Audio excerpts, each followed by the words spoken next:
How states are quietly leasing lakefront cabins for life. The 15-year government deal nobody knows. There is something almost no one talks about when they sign one of these leases. Not the price, not the paperwork. Something nobody warns you about until you are already standing on the porch with the keys in your hand, and by then it is too late to unsee it. These cabins are not really yours. They never will be. And the moment you understand that, really understand it, everything changes about why you want one in the first place. I'm going to show you what happens when ordinary people sign these government leases, why the ones who regret it never come forward, and the one thing the state is counting on you not figuring out until you have already invested everything. If you watched anything about these deals, you heard the pitch. 15 years. Cheap as a used truck. Your own lakefront. All true. Subscribe and drop a comment below about whether you own land or lease it. I want to hear how you think about permanence, because that answer matters to this story. Wait, this part is important, and I need you to listen carefully to what I am about to say.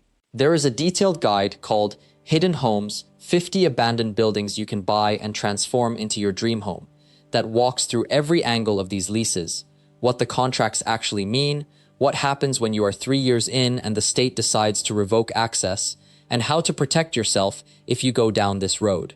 That guide is in the description and pinned in the comments. It is not free, it is a paid resource, but it costs less than a month of your cabin lease, and frankly, it could save you from a decision you would regret for a decade. Now, the reason nobody talks about this is because it works perfectly for the state. The lease is structured so that you feel ownership. You can renovate, paint, install a wood stove, hang photographs. The state even allows it, encourages it even. You sink money into the place. You teach your kids to swim in that cove. You bring your grandkids there. Your whole emotional architecture of home gets grafted onto a piece of ground you do not actually own and never will. Then the lease ends, or the state decides the land has better use. Or there is a wildfire in the county and they need to control access, or, and this happened to a woman named Patricia in Minnesota, they simply decide to let the land return to its natural state and they give you 18 months to remove everything you built. Patricia had been leasing a cabin for 9 years. She had spent $85,000 on renovation. New roof, insulation, a stone fireplace she had helped build with a mason from town. She had photos of her grandchildren all over the walls. Then one winter, the state sent a notice. The cabin was one of 40 they were removing from a leasing program because, and I checked this twice because I did not believe it, the agency head's office had decided it wanted that shoreline wild again. She had 18 months to get out. Everything she had built stayed with the cabin or had to be torn down by her at her own cost. She took the photos, she left the stone fireplace. Last I found her, she was still paying property taxes on a house 3 hours away that she bought after the lease ended, and she told a local reporter she felt like she had been asked to leave her own home by a landlord who suddenly remembered he owned the place. That story is not anomalous. It is the structure of the deal itself. And the reason states can do this, the reason they built the contracts this way, is buried in a fact almost nobody reads about. These state leases exist not because the government wants to house regular people.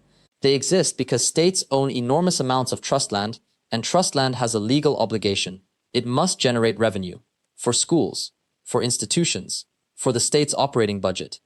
The cabin lease is not a housing solution. It is a revenue mechanism disguised as one.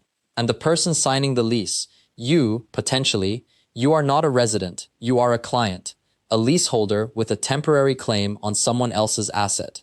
The state does not build these cabins with the intention of housing you permanently. It builds them to lease them, collect the revenue, and when the land becomes more valuable for logging or water rights or ecological restoration, or when the political wind changes, to take them back. This is what nobody tells you in the YouTube videos about cheap lakefront living. This is what the real estate websites gloss over. And frankly, this is the part that still bothers me about this whole arrangement, because it sounds like a betrayal when you first discover it, but it is not. It is the contract you are actually signing. It is just that most people do not read carefully enough to notice what they are agreeing to, and by the time they do, they have already renovated the kitchen and named the cove in their heads. The question you have to ask yourself is simple. Can you sign a 15-year lease on a lakefront cabin, knowing that the state might end it early, knowing that you will lose everything you install if that happens, and still find enough joy in those years to make it worth the money and the heartbreak? The answer for some people is yes.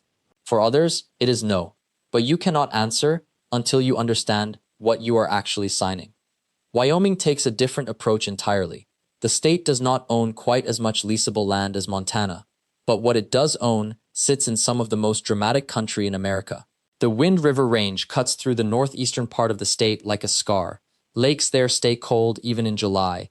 The cabins lease for 15 years, same as Montana, but Wyoming charges less per year and the bidding process is quieter. Fewer people know it exists. A cabin on the eastern shore of Washakie Lake goes for roughly $3,800 annually. That is the yearly cost. For that, you get a 2-bedroom structure with a stone fireplace, a covered porch that faces the water, and a dock that connects you to fishing that has not changed in 50 years. The nearest town is 37 miles away. Cell service is spotty. You will know your neighbors because there are only 12 other cabin sites on that lake, and you will all have chosen the same kind of solitude. Here is where the difference between states matters most. Wyoming does not restrict what you can do to your cabin the way Montana does. Paint it purple if the mood strikes. Replace the roof, expand into the back meadow. The state does not care, as long as you maintain it and pay your annual lease. You own those improvements. When your lease ends, the state takes the land back, but the cabin itself was yours to modify as you saw fit. That changes the equation for some people. The cabin becomes more of a home and less of a temporary arrangement. Colorado runs a program called the Division of Parks and Wildlife Cabin Lease Program, and it is smaller than either Montana or Wyoming, but operates on a principle that matters if you care about what happens to the land itself. Colorado prioritizes cabin leases on parcels where the state wants to maintain public access. You are not blocking anyone from using the shoreline. Your presence actually helps. The state needs someone there to watch the place, to report problems, to keep the property from deteriorating into ruin. Lease terms in Colorado run 10 years instead of 15. The annual cost ranges from $1,500 to $4,000 depending on location and the cabin's condition. You get less time, but you also get less commitment. Some people prefer that. Life changes. A cabin that made perfect sense at 40 might feel like a burden at 50. 10 years gives you an exit. Before we go any deeper into this, I need to pause here because there is a mechanics question underneath everything we have covered so far, and you deserve to understand it completely. The reason these leases are possible at all comes down to something called trust land. Every state in the Union received federal land grants when it joined the Union. Those grants were meant to fund public institutions, schools, universities, hospitals. The states could use that land however they wanted, as long as the money from that land went to public benefit. Some states sold the land. Others logged it. Montana and Wyoming and Colorado chose to keep large portions and manage them for long-term income. Cabin leases generate steady revenue. Timber sales do the same. Mining rights, grazing rights, hunting leases. All of it feeds the trust. Now listen carefully, because what I am about to tell you is the mechanism that changes everything about how you should think of these cabins. The guide we have assembled goes much deeper into how trust lands work across all 50 states, the legal structures that govern them, and which ones actually have cabins available right now. You can find it in the description and pinned to the top of the comments. That guide walks through the specific trust land statutes for each state, the renewal rates that have happened historically, and which program directors have actually terminated leases early. It is the kind of detail that takes hours to research on your own, and frankly, it is exactly the kind of thing that changes how you bid and what price you should actually agree to. The lease renewal rate across all these programs hovers around 92%. That means 8% of leases get terminated before their scheduled end, for various reasons. Budget cuts, land reclassification, a new state administration that wants to change the program. Those terminations are not supposed to be casual, but they do happen. And when they do, the person who signed the lease loses not just the annual lease payment, but every dollar they invested in renovations. That is the cost of borrowing. Before we continue, keep this in mind for a second. The deeper you go into these lease programs, the more you realize this is not just a real estate transaction. It is a relationship with a state agency, and like any relationship, it has power dynamics, written rules, and unwritten rules that matter more than you would think. That is exactly why the complete guide to these programs lives in the description and pinned comment below. It breaks down every state's renewal history, termination clauses, and the actual survival rates of long-term lessees. It maps out which agencies have changed hands politically and how those changes affected existing leases. It is a paid resource, but it is also the difference between signing a lease that lasts your entire retirement and one that disappears under you at year 7. Wisconsin has its own approach to this entire question. The state owns roughly 2 million acres, and instead of running leases through a formal lands office, they distribute cabins through a lottery system run by the Department of Natural Resources. You cannot bid, you cannot strategize, or time your application to match market conditions. Your name goes in, and 9 months later, you either win a cabin lease or you do not. The wait list for Wisconsin cabins currently sits at 4,000 people. Some have been waiting 8 years. The cabin we are looking at right now sits on the northern shore of a reservoir called Pettenwell. It is roughly 800 square feet. The lease runs 15 years. The annual fee is $340. $340 per year. That works out to less than $1 per day for lakefront living in Wisconsin. The catch is simple. You cannot build anything. You cannot add plumbing. You cannot expand the structure. You are not renovating this cabin. You are maintaining what is already there, keeping it from falling apart, and accepting that when your lease ends, you walk away from whatever you have put into it. A man named Thomas held that lease for 12 years. He retired from a manufacturing job in 2008 and immediately applied. He waited 3 years for his name to come up. When it did, he drove to Pettenwell in the snow and saw the cabin for the first time. The door was frozen shut. Inside, everything smelled like mouse droppings and old carpet. There was no heat, no hot water. The roof leaked into 3 rooms. Thomas spent his first year just making it livable. Patching the roof, replacing insulation, running new propane lines. He did most of the work himself because he had time and because hiring contractors would have cost more than he earned in a year. By year 4, the cabin was warm. By year 6, it was actually comfortable. His daughter brought her kids there every summer. They caught fish off the dock. They learned to swim in water so clear you could count rocks on the bottom. At year 10, his daughter's son caught a fish so large it took 3 of them to land it. Thomas took a photograph. He printed it and hung it on the cabin wall. 3 months before his lease was supposed to renew, the state announced they were converting part of Pettenwell into protected wetland. The cabins in that zone would not be renewed. Thomas had 4 months to get out. He called the DNR. He asked if there was an appeal process. There was not. He asked if he could buy the cabin. They said no. The cabin stays with the state.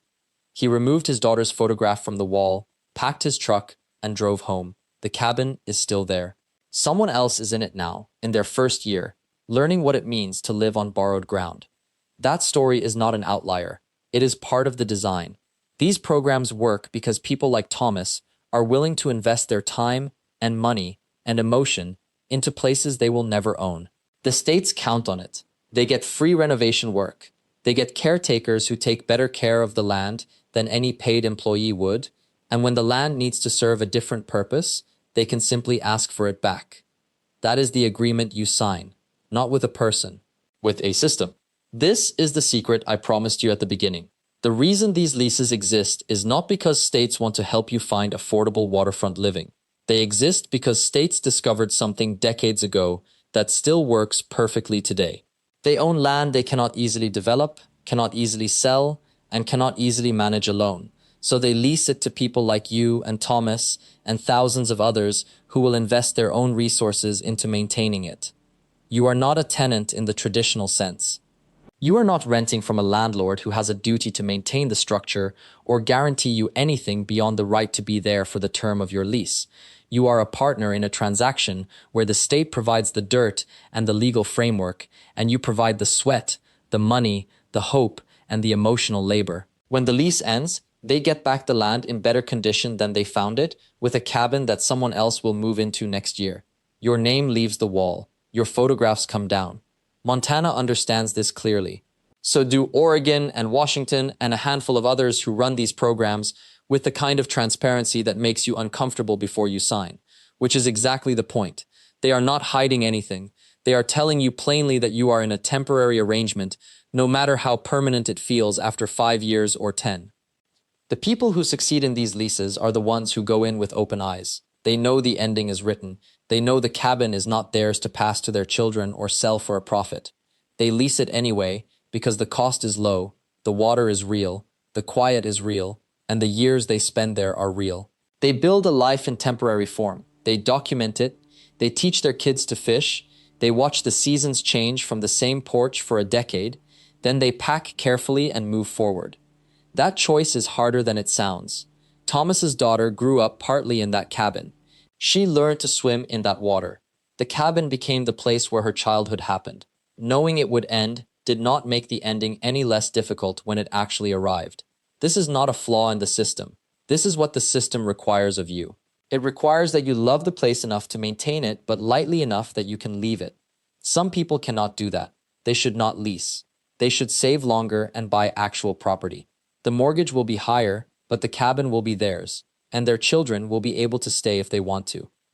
But if you are the kind of person who can live with an ending you see coming, if you can invest yourself fully in something temporary, if you can let go when the time comes, then these leases offer something almost no other real estate market in America offers anymore.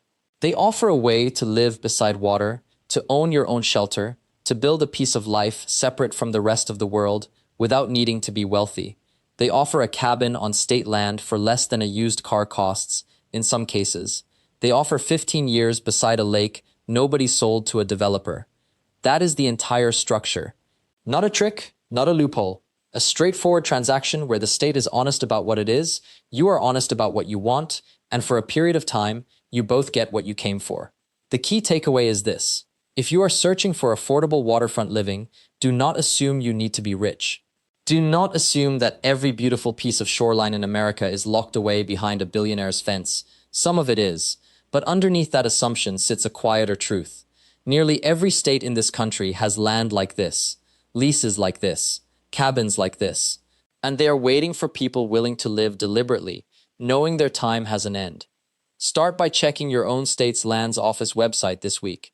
Search their available leases. You might find nothing, or you might find the cabin you never knew you could have. Thank you so much for watching all the way through. If this video opened a door for you, hit that subscribe button and ring the notification bell so you never miss when we uncover the next hidden property the government is quietly offering. And please leave a comment down below telling me whether you would sign a lease knowing the ending was written into it from the start. I read every single one.